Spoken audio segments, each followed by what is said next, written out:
Good evening, everyone, and welcome to COS at Home. I am your host, Jonathan Viaud, and thank you so much for joining us for a special edition of the program this evening. Tonight, we are suspending our regular order of business to have a longer interview segment of the program because we are celebrating tonight. Kansas became the 20th state to pass the COS resolution. And so we've got an amazing group of guests to tell us all about this story and celebrate this incredible historic achievement. And we're very, very excited about that tonight. But before we get to our panel, we want to introduce Convention of States to all of you. And we have one of our activists from the great state of Kansas ready to do that. And that is Bob Strouder. Check it out. Hey, y'all. Bob Strouder here, grassroots coordinator for the Convention of States project here in Kansas. About 8 years ago, a few of us guys were having a couple beers and complaining about the government. One of my friends said what we really need to do is have an Article 5 convention of the states. I didn't know what he was talking about, but I knew I should check it out. I got home one day and my wife was upset about some stuff she had seen on the news. You know, something else the government was doing to control our lives. We talked about it for a while, discussed how our freedoms were being taken away and how people who are supposed to be protecting those freedoms aren't doing their job. Finally, she said, "That's all I hear, a lot of talk, but nobody does anything." That's when I knew that I needed to do something. Convention of States is petitioning the state legislatures to make application for calling a convention to address three subjects: term limits on members of Congress and federal government officials, fiscal responsibility, and jurisdictional restraint on the federal government. So, go to conventionofstates.com, sign a petition, and your state legislators will receive an email notifying them that you have. You know, we all have to step up and do our part in this deal, or we'll lose what's left of this idea of which is America for our kids. Are you ready? Yeah. Yes. All right. Until next time, may God bless you and these United States of America. That is amazing. Unbelievable. Thank you so much, Bob. We really appreciate it. And thank you to your helpers there for that incredible message. And I just want to reiterate what Bob was saying. So Convention of States, our resolution is to call an Article 5 convention to address three specific areas. That's imposing fiscal restraints on the federal government, reducing the size and scope of the federal government, and placing term limits on members of Congress and federal officials. It's also important to remember that we are more than a convention. Our mission statement is to build the largest engaged army of self-governing grassroots activists in American history, or the way I put it, to reestablish a culture of self-governance. And we have activists that are engaged in doing that across the country. We need you to join us and get involved because we have the solution to solve the problems. So go to conventionofstates.com/act, sign up and become an activist and join our team. We would love to have you. All right. Now, let's go ahead and get right to our panel. We have the great pleasure of welcoming to the program tonight an amazing group of patriots from the state of Kansas. We have Kansas State Senator Mike Murphy, COS Regional Director Deanna Beckett, former COS Regional Director David Schneider, Kansas State Director David Copeland, Kansas Legislative Liaison Ben Terrell, and COS co-founder and senior advisor, the great Michael Farris. Ladies and gentlemen, it is great to have all of you join. Wow, we've got an incredible crowd here tonight. All right, cheering you on. It's so great to have all of you. Thank you so much for being here. We really appreciate it. Wow. We got to figure out where they got this crowd to come in and applaud them. But we're excited because we got an incredible accomplishment and Kansas becoming the 20th state to pass the resolution. You know, usually when we have new guests on the program, the first question that I ask them is to share their COS story. But with so many of you on here, I thought that might go on a little too long. So I want to start off with a bit of a fun question. And chivalry is not dead on this program. So Deanna, we're going to start with you. If you could boil down your emotions of this historic victory to one word or phrase, what would it be? Oh, sure. You'd put me on the spot. One word or phrase. Oh, my goodness. Elated. Elated. Senator Murphy? It was sort of surreal. We'd worked at it for so long, it was almost like we couldn't really believe it had happened. David Schneider. Vindication, complete vindication. David Copeland. Finally. Ben. Grateful. And Mike. Wow! I had a feeling Mike's answer was going to be that, so that's why I saved him for the last. All right. I think it's safe to say that the story of Convention of States Kansas starts with David Schneider. And Dave, if you don't mind, tell us how you were first introduced to Convention of States and what led you to make this fight for freedom a major part of your life for the last 13 years. Well, in 2013, I had read a book by author Mark Levin called The Liberty Amendments, and I just started reaching out to anybody on social media I could reach. I created my own Facebook page and just started connecting with people until in October of 2013, I believe, maybe even August, somebody sent me a link to the Convention States project that had just kicked off about a month prior or so. And before I left the page, I'd already applied to be the state director. And a few days later, I was called from a few people at Purcellville, Virginia. And a couple of days later, I was state director and asking, what do I do now? So it was kind of one of those things at the early part of the organization, nobody really knew what we didn't know. And we were kind of just trying to find our way. In that point in my life, I hadn't been into the Capitol building since I was 18 years old and just won a state championship, a wrestling championship for my team. We're getting recognized on the floor of the Kansas House of Representatives. So it'd been a bit since I had been there. And honestly, just trying to figure out how bills were actually moved and introduced and everything else. That first early 2014, trying to meet people. I did know a couple representatives from my dad's time in politics way back when that he had helped get involved in politics. So I started connecting with them, and they didn't know anything about Convention of States. And in fact, nobody knew about a Convention of States in that building except for one state representative. And I didn't even get to find him. He found me. Somebody had told him I was walking in the halls, just talking to people. And the word got around that I was there. And he summons me to his office and kind of took me under his wing a little bit. And from there, we didn't get introduced in 2014, but we certainly did in 2015. And it took us a few times, but we can go into the running into the wall thing several times, but even then, even when I first introduced the bill, I had no idea. And I remember having a conversation with Mike Farris on the phone about this 2/3 rule and the 2/3 that was placed in the Kansas Constitution. And at first it felt like demoralizing in the fact that there was this huge hurdle that was placed in front of a state like Kansas where the rest of the states didn't necessarily have it in their constitution. And we had strategized initially way back when. I mean, this was probably 2014. And Mike and I had talked about maybe a challenge in court, and we both decided that probably wasn't a smart thing to do because at first it took a lot of time and maybe the optics weren't the best. So we wanted to certainly do whatever we could to get over that high hurdle of 2/3. But as time moved on and running into that 2/3 majority over the years, we eventually kind of changed trajectory a little bit as far as the strategy, and we wanted to approach it in all ways, including a federal court case, which I know we can talk about later. But getting into Convention States, obviously, I eventually left my career in banking. First 2 years as a volunteer and a full-time banker, then been in a career for 20 years, regional vice president for Citigroup for about 13 of those years.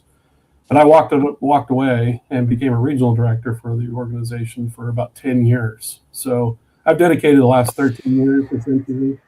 And now I can't go back to banking. There's no way. I'm too involved in doing other things. So, but this is truly what's necessary and why I got involved initially. So I'm still here. I'm still in the fight, and I'm just doing it from different avenues at this point.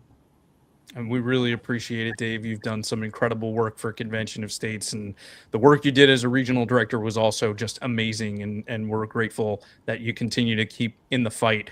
And, you know, we were talking just a few minutes ago, what's one word that comes to mind? I think as we go through this and hear from everyone, the word that at least came to mind for me was perseverance, and how important that is, and was fully on display with the Kansas team.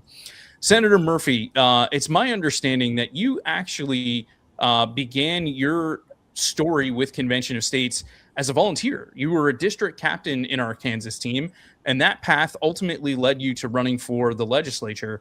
Could you tell us a little bit more about your Convention of States story and what caused you to decide to seek office at the state legislature?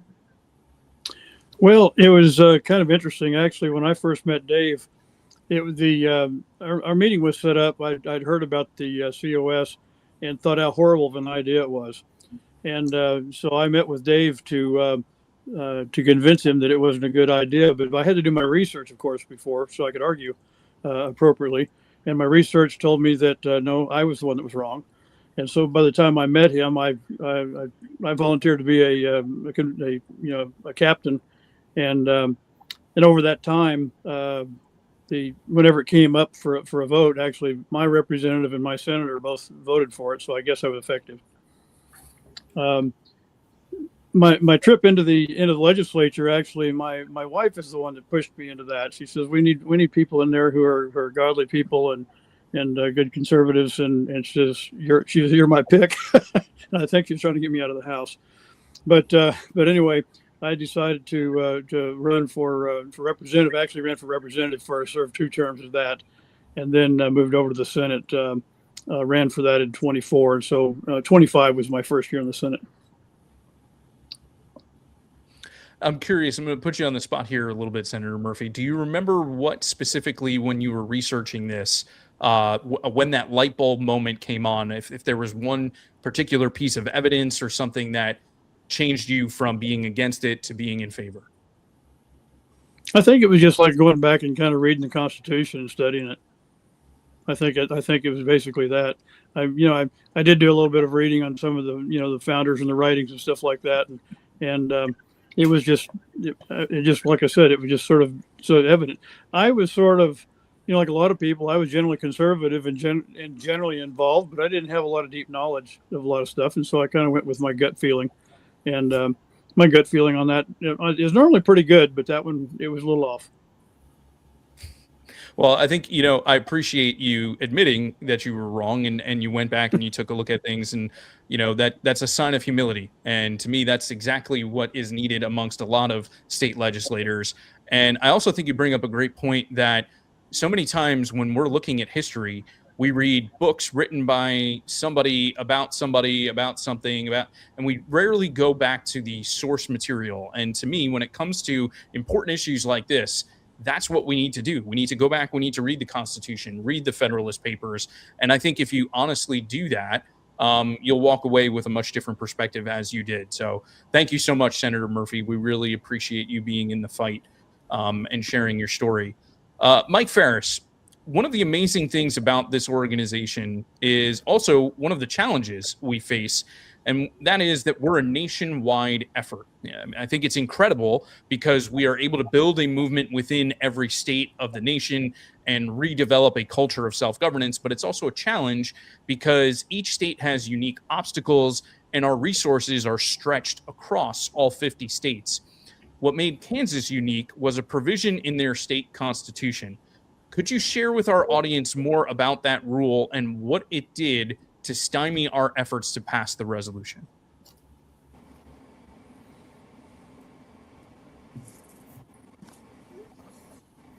Mike, you're muted. Now I'm unmuted. Okay, good. Sorry. Kansas is one of 2 states that has a provision in the state constitution saying that the state legislature had to have a 2/3 majority rule vote in order to pass either an application for a convention or to ratify a constitutional amendment. And basically, that places those two states in a really serious disadvantage from participating in the nation on an equal footing.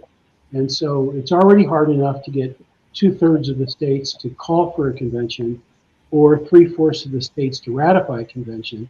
But to have a couple of states that put this other provision in the Constitution makes it all harder. Now, the good news is that there are 6 Supreme Court decisions. Before COS started, there were, and I knew about, 6 U.S. Supreme Court decisions, mostly involving prohibition, that had ruled that state constitution cannot be used to in order to control the process of amending the federal constitution. When state legislators act on the U.S. Constitution, they're not using the power that their state constitution gives to them. Rather, they're using power that the U.S. Constitution gives to them. And so they're subject to the rules of the U.S. Constitution, but not the Kansas Constitution, strictly for U.S. constitutional amendments. If it's an amendment of the Kansas Constitution, then you look to the Kansas Constitution for the rules. If you're amending the U.S. Constitution, you look to the U.S. Constitution for the rules. And there's no 2/3 majority requirement in the U.S. Constitution, so it's superfluous. Now, there was a federal court decision about Illinois that had ruled Illinois' provision to be unconstitutional. And even though it was a 3-judge district court panel, the judge that wrote the decision ultimately became a U.S. Supreme Court justice. And so that decision was given extra special weight for the, for precedent. And so knowing all this, I knew that, it really should be a fairly straightforward thing to get the Kansas Constitution declared unconstitutional, insofar as it imposes a state requirement on the U.S. Constitution. So that's what we did. It took a couple of years to get it through approximately, but ultimately in late this fall, the Kansas federal district judge ruled the Kansas Constitution to be unconstitutional as it pertains to the voting requirements for U.S. constitutional amendments. So prior to this decision, this rule was a major hurdle that needed to be cleared, and we're so thankful that it was ultimately handled. And we eventually developed a plan in order to challenge this specifically.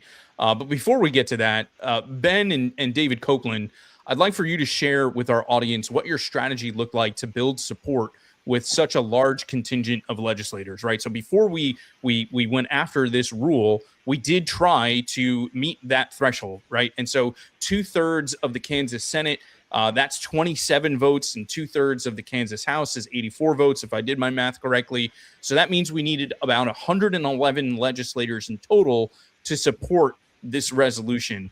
What strategies did the team deploy in an effort to convince all those legislators? I guess we'll start with Ben, and then we'll go to David. Well, by the time I got in, Jonathan, in 2016, and then I started in the role of legislative liaison in late 2018. So the 2019 session was my first as the LL. By all means, we were working on trying to get the supermajority required in each chamber of our legislature, the 27 in the Senate and the 84 in the House. We'd already run through the House in 2016 and came up to 77 votes of the 84 needed. That's, by the way, over 60%, which would be a 3/5 majority and would meet the requirements in Illinois' constitution, but not in our state constitution.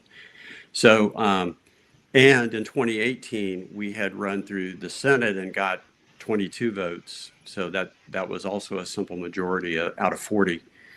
So what we were doing was we were just trying to continue to build our relationships with the legislators, because we have to, and we saw this along the way. If you get any dirt thrown at you or dirt that can stick to you along the way, you become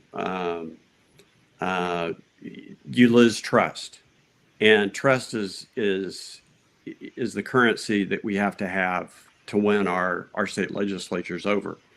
To do that, we redoubled our efforts, so that we could build those relationships in a positive way, in a trustful way, and show that we were, that we were normal people. As Mike Farris, I think, spoke about his experience with the Homeschool Legal Defense Association last October at the COS summit. You have to convince enough people that you're a good and decent person, and that what you're doing is not going to blow up the country. It's going to be possibly good for the country.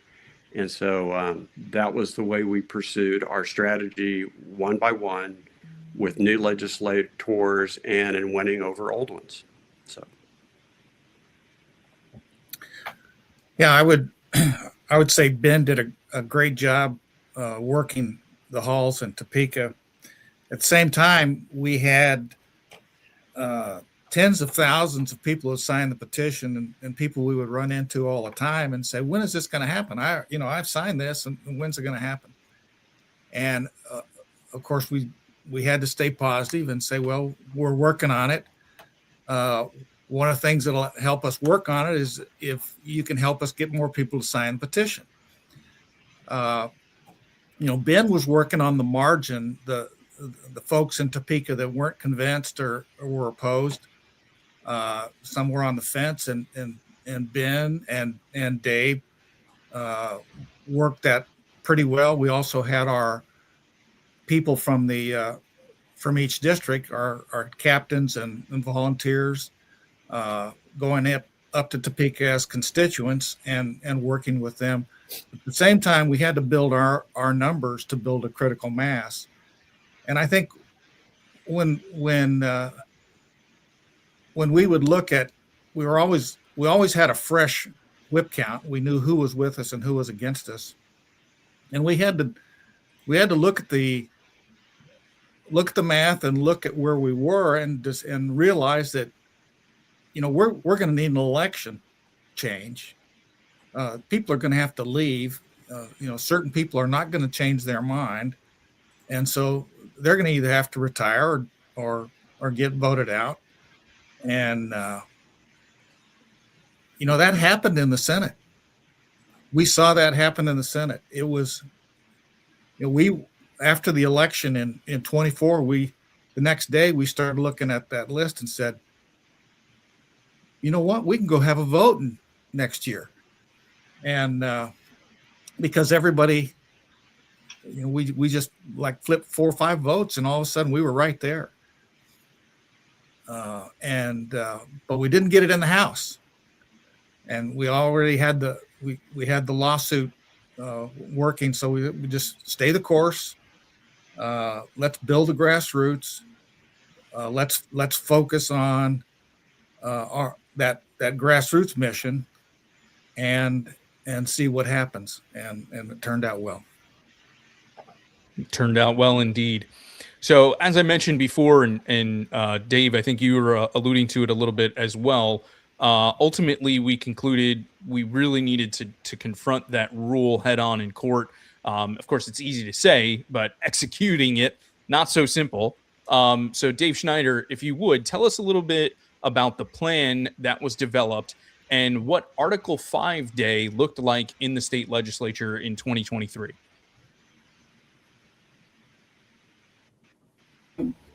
Came from frustration. Oh, I'm muted. Okay. No, you're unmuted now. Cool. The plan came out of frustration, obviously, with running into the wall time after time after time. The plan to go to federal court, that is. Meanwhile, we didn't give up on trying to get the 2/3. As Ben and Dave alluded to, they were really hard at work in trying to convince enough people to get to 2/3. I was encouraging that because we wanted that multi-prong. There was no guarantees that we could get this in the court. First of all, we had to get standing. I, as a citizen of Kansas, can't just sue, and not every legislator was willing to do it. And it was kind of one of those things where we had to gain standing. So we kind of orchestrated an event, essentially, and I got the leadership buy-in from both the House and Senate, who are big supporters of the effort and wanted to get this settled once and for all, honestly. And initially, the plan was we were going to pass it on a simple majority and see what happens, see if anybody takes us to court. That was the initial plan. And the Senate president was ready to do it. He spoke on this just the other night in front of the grassroots that behind closed doors, we were ready to do it. We were trying to keep it hush as much as possible. I knew he was going to do it, and he was going to say something out of the norm when he was going to gavel it, a pass in the Senate. But unfortunately, things went south on us. The opposition kind of got wind of what he was about to do and was able to peel off enough votes where they threw us back into committee that year. They threw us in the Senate. We didn't get a simple majority, so we went backwards. So that plan got scrapped, and we had to redraw things a little bit and take on the offense as far as the lawsuit was concerned. So then we came up with another plan to gain standing. We would have to get a majority vote in both chambers, and then, but not like we had in the past, and then also have somebody that voted for it file a lawsuit against the presiding members, would be the Speaker of the House or the Senate President, for not passing it on the simple majority in violation of the U.S. Constitution. So to get that done, I'm going to tell you that was the first time and only time I've ever seen that happen, and where a piece of legislation on both chambers met on the same day on the floor. So we introduced in the House, and then we introduced in the Senate on basically at the same time, and they worked their way up through committee, and we were able to choreograph it in such a way that we had a House vote and a Senate vote on the same day. Same piece of legislation, just different bill numbers. It was exactly worded, except for one was a House concurrent resolution. The other was a Senate concurrent resolution, but other than that, they were identical.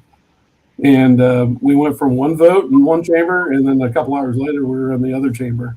Both of them were voted, received a majority, and just like we had anticipated, we were working for, but neither of them got the 2/3 Kansas majority. So we had set it up. It was quite interesting how that was choreographed, but I've never been so happy to lose. All the other times I ran into the wall, I had okay, we got to come back stronger next year. That day in 2023, we left with a clear direction, in my mind at least. I couldn't really talk to the grassroots necessarily about it because it wasn't something that we wanted in the public.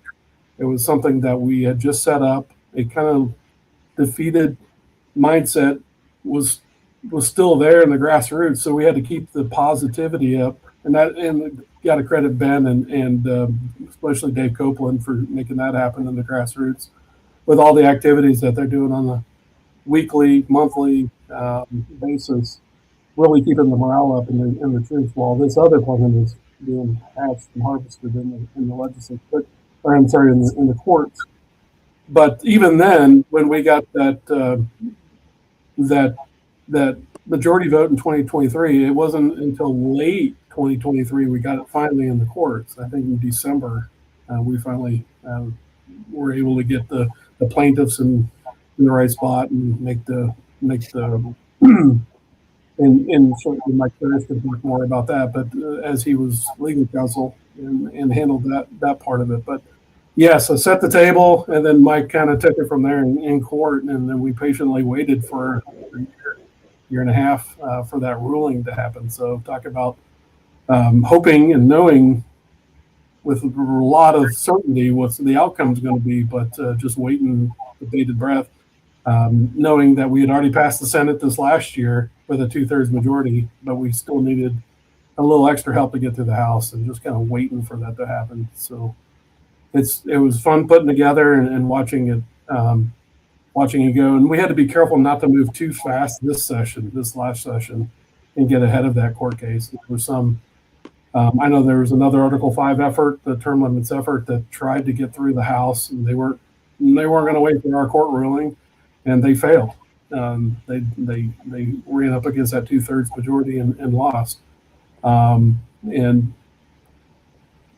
they weren't read into what the plan was. So here it is. It was incredible, and I remember in 2023 seeing that Article 5 day, and so many people were excited. Obviously, not realizing that we had that provision in the Kansas Constitution that even though we had passed, we needed the 2/3 majority. But it was amazing to see what it set up. And you mentioned that not every state legislator was chomping at the bit to participate in this lawsuit. Thankfully, we had Senator Murphy, who was then Representative Murphy, who was one that was willing. And Senator Murphy, I'm just curious, how did Dave convince you to be a plaintiff here in this, or how did you arrive at that decision? Because I can't imagine that it made you all that popular to participate in this lawsuit. Well, it's kind of funny. Dave used to come hide out in my office once in a while. he'd be feeling down. He'd come in and sit down. We'd visit and all. And he sort of divulged the plan to me one time. And I just said, well, I'll do it. You know, it wasn't really a big thought because I've been a little bit of a guy to kind of push the limits a little bit and do some stuff that wasn't really popular. So leadership already didn't like me. So it wasn't a big, actually. Amazing. Well, thank you so much, Senator, for leading on that, and we appreciate your courage. And so began, as you guys mentioned, this was a 1.5 year long wait for us to get that court decision. And I'm sure with all of the sweat and tears that go into what we try to do and accomplish in Convention of States, that it would only be natural for people to be demoralized and feel like it's taking forever. We have this glimmer of hope. We don't know what's going to happen. Ultimately, we think that we have the facts on our side, but it's just taking forever. And so I can only imagine people feeling like, it's never going to happen. And yet, because of the Convention of States culture that was created there amongst the Kansas team, our activists refused to simply sit on the sidelines. So Deanna Beckett, I would like for you to describe for us how the grassroots remained engaged and focused while praying for a decision in that court case. Well, of course, the bulk of the secret and the encouragement, came, like it was mentioned before, came from Ben and David. But there were a few things that I thought of that they mastered. Anytime I would talk to my region or had an opportunity to do something nationally, anytime legislator relationships, that phrase would come up. Kansas was always the top of my mind. Kansas has, now I don't know about nationwide, but they've got that mastered. And just that is the top of my mind. And so they continued meeting them. I remember Ben posting some things in our communication channels about met with XYZ today, met with so-and-so today. I think we have this one on board. And he was always keeping track of all the count. So just continuing those legislator connections. One of the things that National kicked off this year was Article 5 apologetics. And I believe, the Kansas team got involved with learning and teaching that and sharing that and overcoming. That was another thing too. So they're known for their relationships, but overcoming the opposition and the words that came with that. Dave Schneider taught them well and basically pushing them off into the corners. But the apologetics course really solidified and cemented that. Another thing they did was develop the leaders. One of the things Ben mentioned was trust. I believe the Kansas team is like uber professional, with the relationships and just their professionalism and how they act in the chambers. We didn't have to remind them much. They knew what to do and they've known what to do for so many years. And then a couple extra things is they have been developing and will continue to develop their veterans team.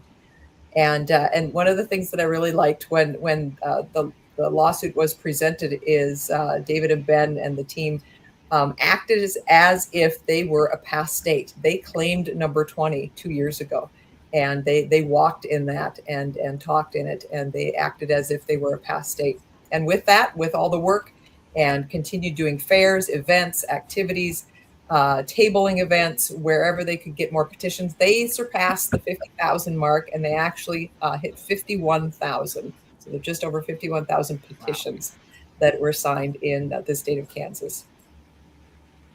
That's amazing.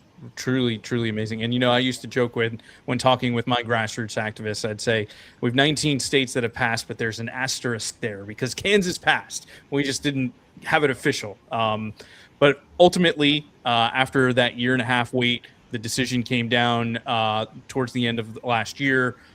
Finally, it was ruled unconstitutional. Mike Farris, I think a lot of people were confused, though, because one of the questions I got from some activists and some supporters were, well, why does Kansas have to now pass this resolution again? They've already passed it. Doesn't this ruling just mean that they're retroactively the 20th state? So could you explain that a little bit as to why we needed to go through this process again? Sure.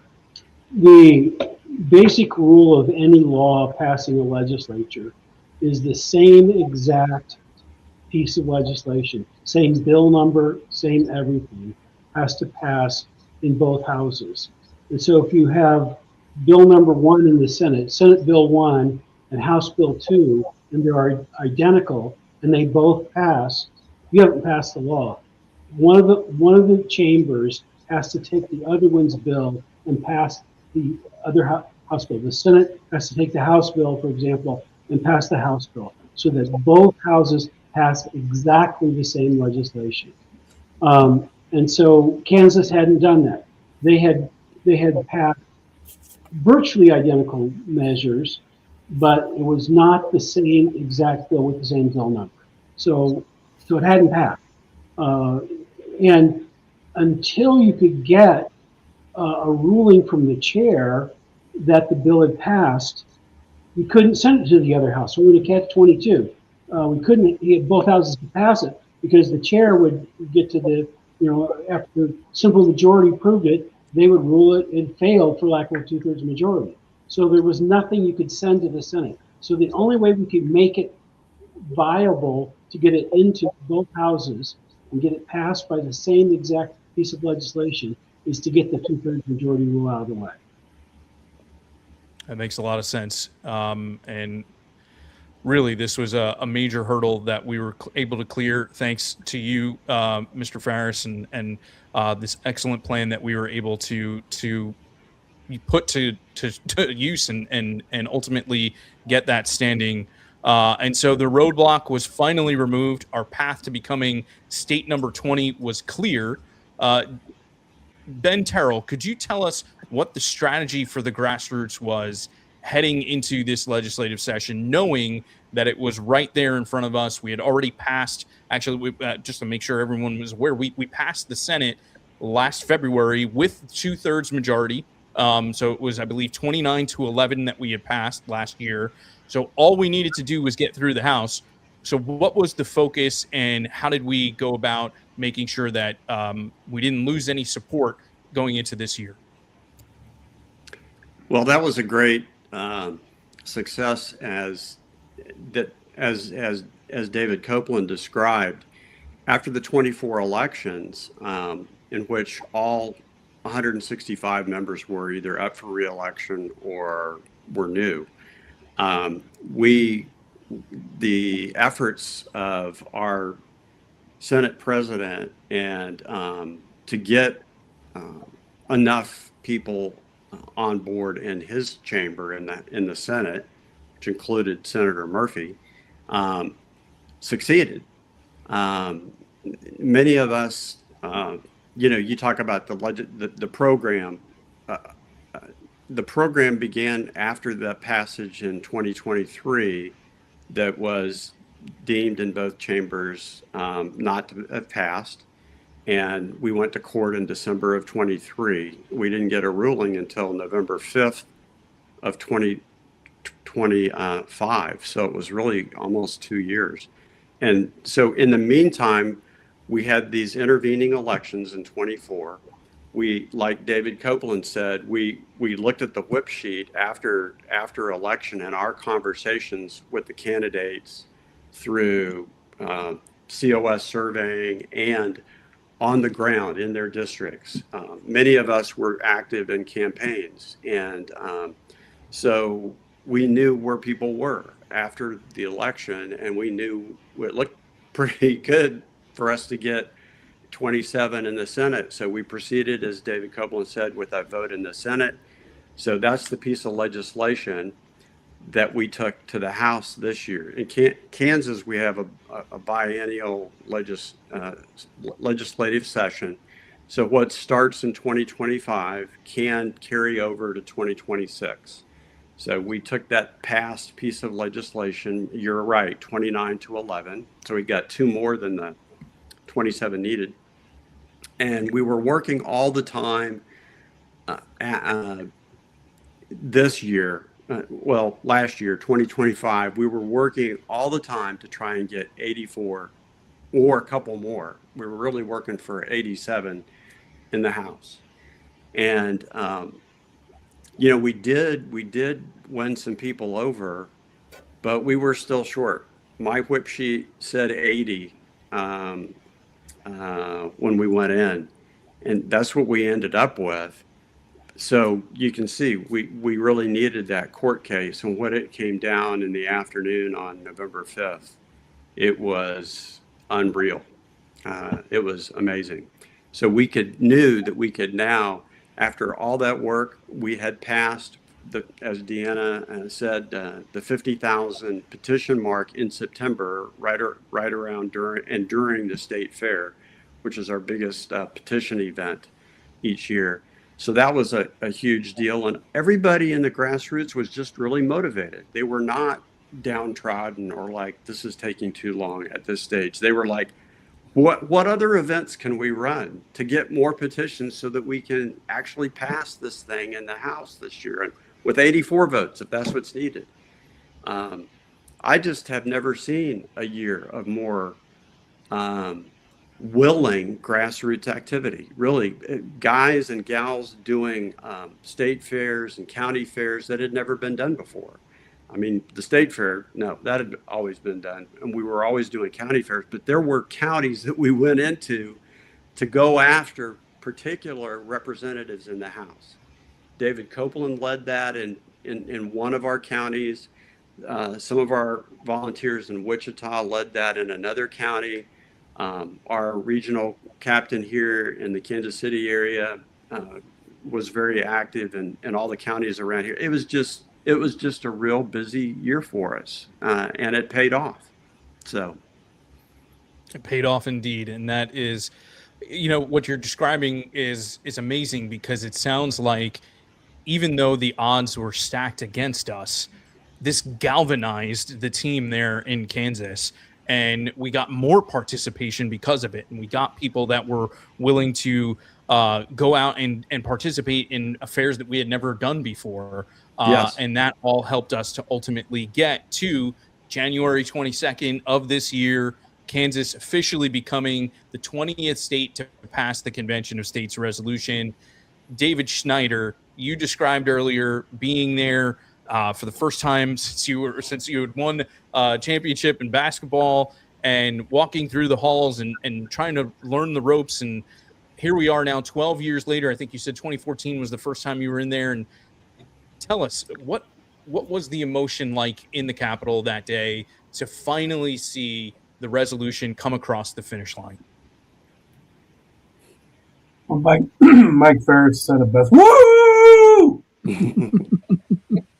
Yeah, but you can't play basketball. You're a wrestler. No, I was definitely a wrestler, and that's why I was there for wrestling. Oh, wrestling. Oh, my apologies.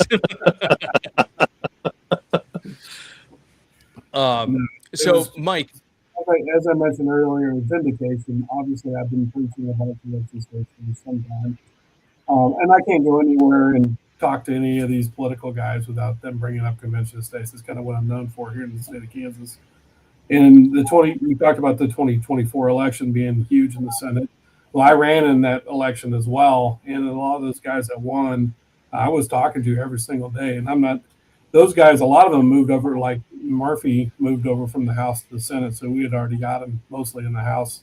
So we had a great crop in the Senate, but that's what has to happen. We have to take it, and these guys got involved walking for people, doing things in elections, and truly we made I was just at the Kansas convention, the GOP convention this last weekend, and I had 3 congressmen come up to me and personally congratulate me in the hallway. They sought me out, just the simple fact that we've been working on this so long. They wanted to say congratulations to all of us. And it's not me, it's the grassroots and this whole effort. They know it's this thing has been going on. And these guys are out there working hard in the grassroots and in helping these guys get elected. So that's truly what the difference has been in Kansas, getting involved, stepping into these political races and helping our friends in getting elected like Mike Murphy here. Deanna, there are often incredible sacrifices made by our grassroots patriots on the road to victory. We've got 3 gentlemen here that were, well, really 4 gentlemen that were in our grassroots. One's now in the legislature, but they all were putting in so much time into this effort. But I'm wondering, are there any unsung heroes you'd like to highlight this evening? There are. There was one gentleman that I wanted to highlight or have an interview while he was in the Capitol, and we missed him. And that is Tom Harmon. He lives out in western Kansas, and I remember him driving all the way up to Rapid City and visiting. I think it was during the motorcycle rally. He drove all those hours. I remember he drove out to a Colorado Capitol rally, which is hours and hours away. But on the day of the vote, he drove almost 5 hours to be there for the vote for maybe 30 minutes, and then he had to dash off and travel. I think he had to catch a flight to Florida for a conference. But that is commitment and dedication. And I just had to do a shout out to Tom. There are a few folks, of course, that the video that you're watching, the recordings and everything, Lexi and Greg did those on the ground for us in Topeka. And I know there was many people that drove hours and hours for the vote and to stay overnight for a couple nights. It was my honor, of course, when they've already been honored, to give some challenge coins to Connie Davidson at the Race to Freedom Summit. And then Rebecca Dunlap and John Barr, we gave challenge coins at the celebration event. But I know there is an unsung hero that I know David Copeland mentioned at our celebration event, and I don't know if you wanted to mention him again, but Art was mentioned, and his history and where he brought Kansas to until his passing was just phenomenal. So I don't know if David, you wanted to mention that at all. Well, I think some folks around the country might remember Art. He was at our regional summit in Minneapolis many years ago, and then he was out in Williamsburg at our first summit. And Art was he was a political activist his entire life, but he was a engineer. He was a professional engineer, and he went to work for the county to allow his brothers to go to college. And he ended up being an engineer before they did. He got grandfathered in due to his experience. And he and I used to joke, because I was an engineer, and he and I were the only guys in Kansas who still had slide rules. And that was always a running joke that I'd see him somewhere around the state and ask him if he had a slide rule. And he'd say, I can calculate it in my head faster than you can with your slide rule. So, that's just the kind of guy I was. He was a former commissioner for the State Fair Association, and just I think he had been a fixture in Topeka before Dave Snyder won a state championship in wrestling. So everybody knew him in Topeka, and like Ben talked about trust. You weren't gonna no Art Howe had that integrity that everyone knew he was not. He didn't have any ulterior motives. You got what you saw, and it was pure honest. And he was a great inspiration for us kids growing up, trying to be like Art. And he always said, I'm going to do this until I'm pushing up sunflowers.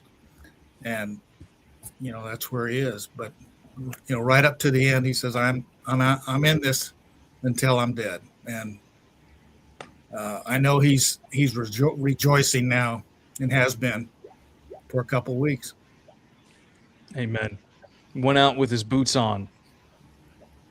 Senator Murphy, as someone who has been an activist and also a legislator, you obviously have a perspective many of us will never experience ourselves.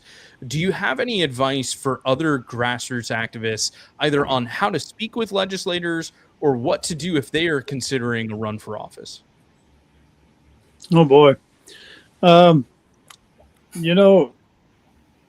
It's just up to, the grassroots in COS has such a great, reputation, for being honest and for being persistent and being kind. Sometimes we have people come into us, because like I said, I've been on both ends of it. When you're approached in your office, it's a lot different, whether somebody comes in acting like they're, doing you a favor just by being there, or if they're coming in and visiting with you and trying to get to know you and kind of figure out where you are on things, and maybe if you don't understand something, taking the time to explain it. Those are all important differences. And another important thing is that these are all grassroots volunteers. They're not there being paid. And the vast majority of people that come in and talk to us are getting paid. So it does matter when somebody comes in on their own dime. Absolutely. It shows their commitment level to the cause that they're there for. So very well said. Mike Farris, I'm going to give you the opportunity to close us out here. And the last question that I have for you is, what can other states and state teams learn from the story and the victory in Kansas? Well, let me talk about the most important thing that they can learn, and that is good organization, good team members, persistence, hard work, faithfulness, prayer, all those things work. And so when we learn those things, we're going to prevail in the end. It's not easy to amend the Constitution of the United States. It's supposed to be hard because it's not something that should be done, recklessly or haphazardly. But the process that we've been going through is anything from, but it's deliberate. It takes a while. It takes considered effort. You have to convince a lot of people, and when you do that, you deserve to be able to make America better by putting structural restrictions that stop the federal government from abusing the people, abusing their power to tax and spend in particular, and to support the rights of the people. So that's the important level of lesson. There's some legal things that we learned here that reinforce things that we've been talking about. The runaway convention argument is something that we have to face down. A lot of misinformation on that, state after state. And one of the arguments that people make is that there's no way you can enforce the rules on in this area. There's no standing. People didn't have standing. It's a political question. The courts won't rule in favor. Well, this is the second lawsuit that I've won in this fall. I will complete my 50th year of being a lawyer. And so the first case I've been a lawyer for about 2 years when I started it. And now this one, I was in my 49th year when I Actually, I was at the beginning of my 50th year when this case was won. And so the idea that we can't use judicial process to stop the improper, unconstitutional actions of Congress trying to change the rules for the ratification of the ERA that I litigated back in the 70s on into the early 80s. And this is a provision of the Kansas Constitution that was added to try to make it more difficult, to take jurisdiction away from the process of Article 5. Article 5 controls the process. We've argued that many, many times. And so we proved that we know the law, we know how to use the law correctly. If somebody uses the law, we can go to court and we can win. And so that's a valuable lesson, and it could give us, more leverage to stop some of the nonsense that goes on with the runaway convention argument. So, grassroots, great team. When I've been in states where I kind of the people that are testifying, I kind of go, oh, wow, But in Kansas, it's one of the top states I've ever seen.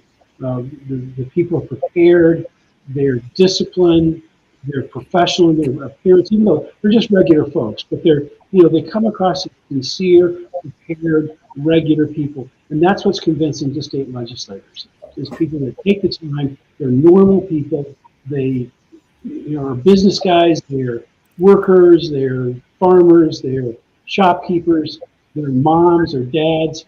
That's what convinces people in the long run. And so the grassroots gets the biggest billing, but it's nice to be able to slam the door on the fingers of some of the naysayers as well on the runaway convention documents. Hear, hear.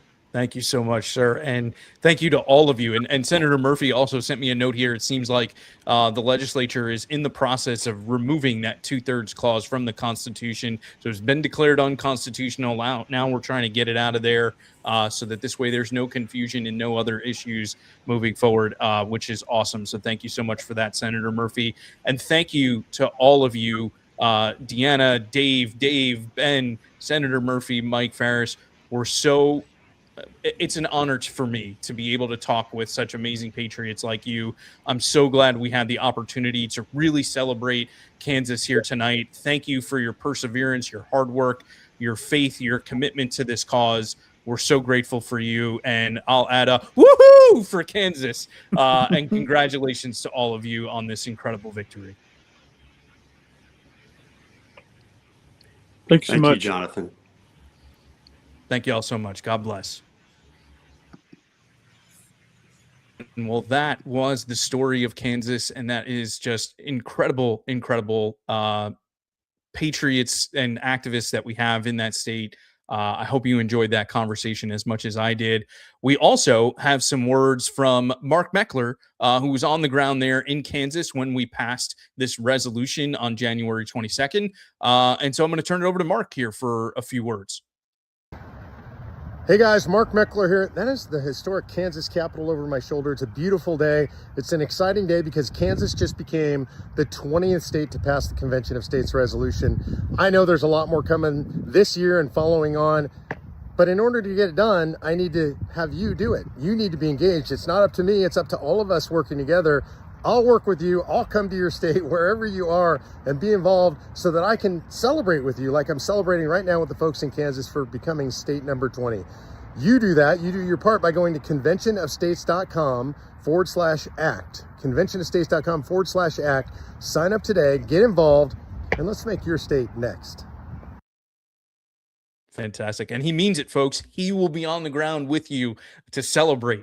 So let's go ahead and make your state the next one to pass our resolution. Now's the time to get involved. Go to conventionofstates.com/act and sign up to become a volunteer today. All right. I know we're a little over time here, but we've got just a few more things we want to share with you tonight. So let's go ahead now to action at home.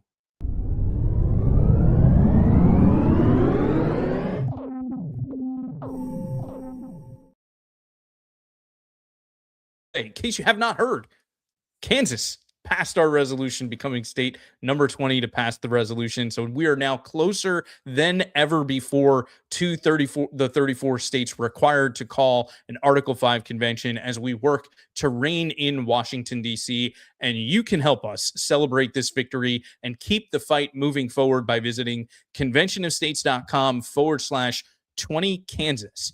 And, I'm always sensitive to ask for donations. I know how difficult times can be for people, but donors like all of you help to make our progress possible. Without you, we would not exist as an organization, and we would not be able to have the success like what was achieved in Kansas. So if you would, please consider donating to our movement today by going to conventionofstates.com/20Kansas. Okay. Let's now have a quick update on everything happening across the nation related to Convention of States. Here is Andrew Lusch with COS Now. Welcome to COS Now. I'm your host, Andrew Lusch, with your weekly recap of everything at Convention of States. The winning has been fast and furious. We're going to win so much, you may even get tired of winning. And you'll say, please, please, it's too much winning. We can't take it anymore. And I'll say, no, it isn't. We have to keep winning. We have to win more. We're going to win more. I'm not tired of winning, so let's get into it. Hot off the heels of Kansas becoming the 20th state, the South Dakota Senate took up our Article 5 application. Here's State Senator Jim Melhoff during Monday evening's debate. The vision was for citizen legislatures like we have. They were supposed to go to Washington and go home once in a while, but now most of them are generally permanent residents of Washington, D.C., and they fly back and forth. Federal officials, Dr. Fauci, that wielded incredible power. Kansas has just passed it. They're the 20th state to pass it. We need 34 to get done. South Dakota could be 21, and I would urge you to join me. The Senate then voted 28-9, handing Convention of States a massive win. The resolution now goes over to the House side for final approval. All right, so just to recap so far where we're at in 2026, the Kansas House of Representatives voted to make Kansas state number 20. Then that same Friday, the South Dakota committee voted 8-1 to advance the resolution to a full Senate vote in South Dakota. And then shortly after, boom, South Dakota has the overwhelming victory in the Senate side. Now it's over to the House for final passage. 3 straight wins for Convention of States, and we're just getting started. A key part of our legislative strategy is to equip COS volunteers and COS activists to have their voices heard with state legislators. To that end, local COS teams are descending on their state capitals. Check out these recent photos from Tennessee and Hawaii. After spending the previous week in Kansas celebrating with the team, Convention of States President Mark Meckler did a much-deserved victory lap with the media, including the Chris Salcedo Show, The Dove, and Flashpoint. Washington will not fix itself. It is up to we, the people. You guys have a big victory in Kansas. You had some great news with Convention of States. Bring us up to speed. Kind of a big congratulations, Mark. Kansas signed on. It's been a good week. It was fun to do it. I was there with the grassroots when it happened, and there was a big celebration afterwards.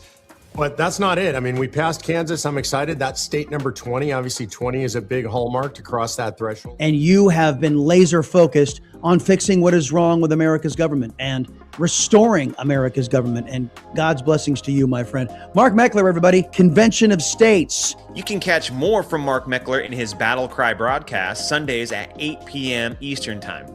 Find him on Convention of States socials or wherever you podcast from. All of this winning has created quite a stir on social media with millions of eyeballs on Convention of States. COS even started trending on X, leading to Grok getting in on the action. And now, the big question is, will Trump weigh in? An op-ed published in The Hill encourages President Trump to campaign for Convention of States, which could do an end-around DC obstructionist with amendments like term limits on Congress, a balanced budget amendment, and limits to the judicial branch. Are you tired of winning yet? I know that I'm not. And if you want to help us continue to win, what you need to do is like, comment, and share this video. Get the word out, get more eyeballs on Convention of States, because it is truly the only solution that is as big as the problem. So you are up to date with Convention of States. We'll see you next Monday for your weekly recap.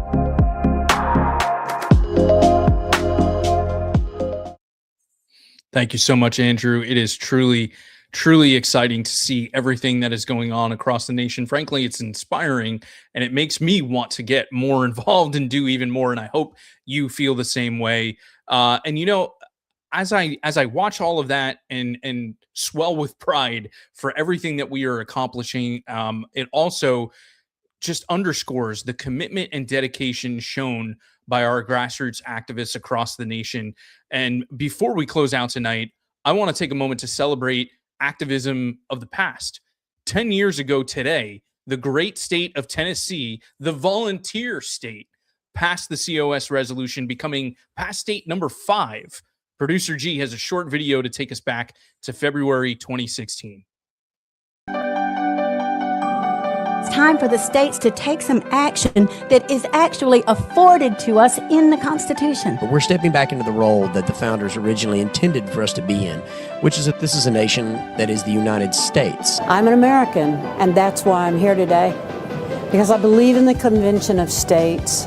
I believe that Article 5 is the remedy that the framers gave to us, the people. 52 years old, I've never been involved in any political campaign. I felt a very clear impression that this is the one thing I should get involved in. Kindest, most welcoming people who have made me feel empowered. I think it's wonderful how many people across generations have come to realize that Convention of States is the only way that we can get any kind of control over the federal government. It doesn't matter your age. We're all American citizens and we all have a voice.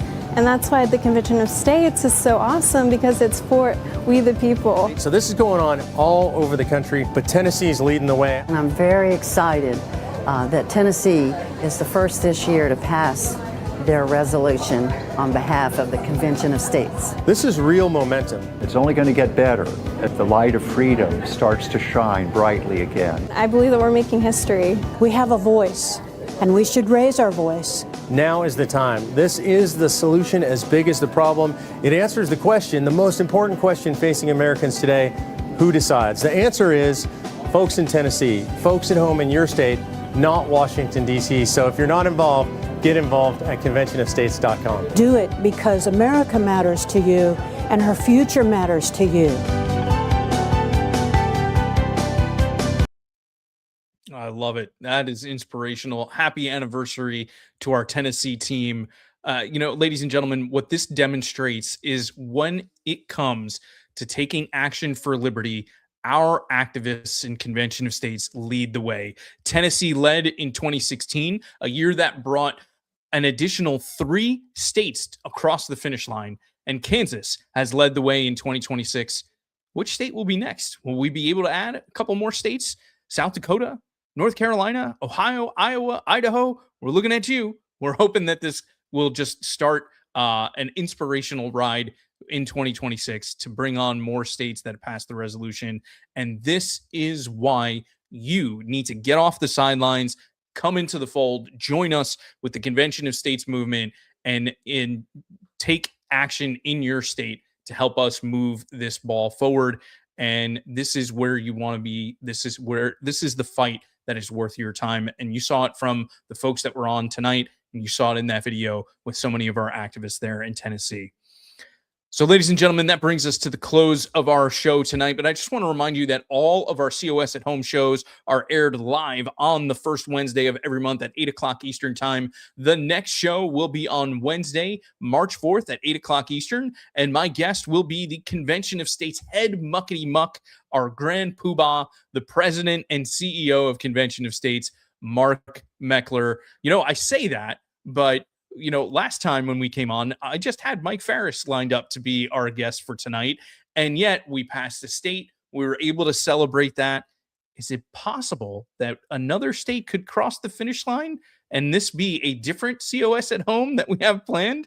I don't know. I hope so. I'm excited, and hopefully it'll keep you on the edge of your seat. And if you aren't involved, get involved and help us make that a reality. So, ladies and gentlemen, as always, this has been so much fun, and I want to thank you for tuning in tonight. I hope you've enjoyed the show and found it helpful to you. Thanks again to Mike Farris, Senator Murphy, Deanna Beckett, our Kansas team for joining us tonight.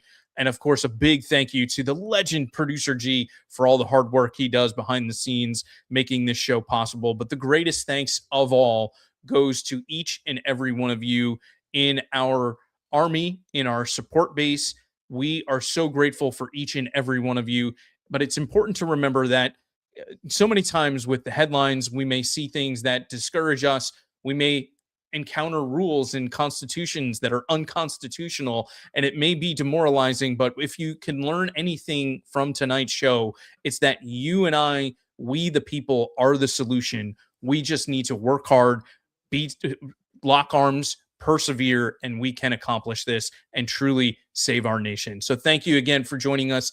God bless you, and have a wonderful evening.